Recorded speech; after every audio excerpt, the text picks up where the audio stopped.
नीलाञ्जनसमाभासं रविपुत्रं नियमाग्रजं छायामार्तण्डसम्भुतं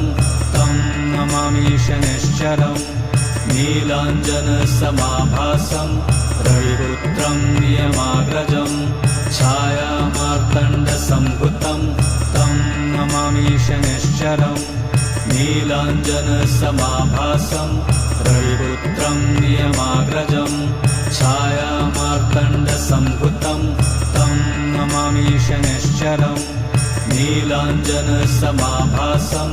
रविपुत्रं नियमाग्रजं छायामार्तण्डसम्भुतं तं नमामि शनैश्चरम् नीलाञ्जनसमाभासं